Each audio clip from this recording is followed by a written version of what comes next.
Hi friends, അപ്പോൾ നമ്മൾ ഇന്ന് വന്നിരിക്കുന്നത് നല്ല സൂപ്പർ വെണ്ടയ്ക്ക കറിയുടെ ഒരു റെസിപ്പിയുമായിട്ടാണ്.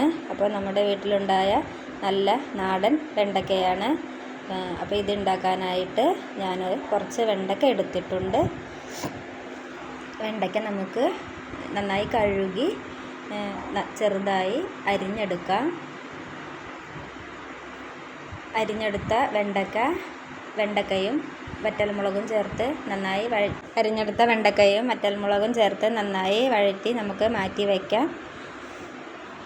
ായി ഒരു പാൻ വെച്ച് ചൂടായതിന് ശേഷം വെളിച്ചെണ്ണ ഒഴിച്ച് കടുക് ഉലുവ പൊട്ടിക്കാം. പൊട്ടിയതിന് ശേഷം ഉഴുന്ന് മൂപ്പിച്ചെടുക്കാം. കടുക് ഉലുവയും നന്നായി പൊട്ടി വരുന്നുണ്ട്. അപ്പോൾ നമുക്ക് അല്പം ഉഴുന്ന് ഇതിലേക്ക് ഇട്ട് കൊടുക്കാം. ഉഴുന്ന് ചേർത്തിട്ടുണ്ട്. ഒന്ന് നന്നായി ഇളക്കാം. അത് മൂത്ത് വരുമ്പോൾ അതിലേക്ക് ആവശ്യമായ ചെറിയ ഉള്ളി, കുറച്ചധികം ചെറിയ ഉള്ളി വേണം കേട്ടോ, 2 അല്ലി വെളുത്തുള്ളി, 2 പച്ചമുളക്, കുറച്ച് കറിവേപ്പില എന്നിവ ചേർത്ത് നന്നായി ഒന്ന് മൂപ്പിച്ചെടുക്കാം. ഇപ്പോൾ ഉള്ളി നന്നായി വഴന്ന് വന്നിട്ടുണ്ട്. ഇനി ഇതിലേക്ക് ഒരു തക്കാളി കൂടി ചേർത്ത് നമുക്ക് വഴറ്റിയെടുക്കാം. അപ്പോൾ നമ്മൾ നന്നായി വഴറ്റി കൊടുക്കാം.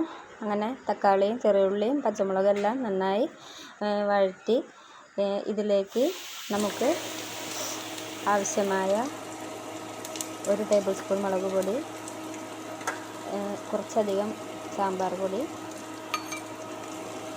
മിക്സ് ചെയ്ത് ഒന്നിളക്കി കൊടുക്കാം. അല്പം മല്ലിപ്പൊടി,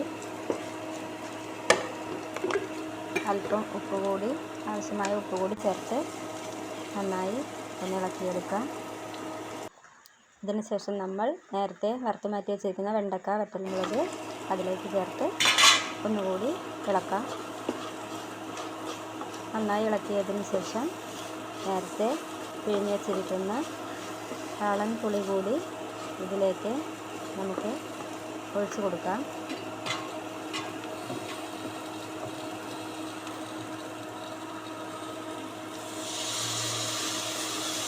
അപ്പോൾ പുളിയെല്ലാം ഒഴിച്ചൊന്ന് തിളച്ച് വരുമ്പോൾ നമുക്കൊന്ന് മൂടി വെച്ച് നന്നായി വേവിച്ചെടുക്കാം.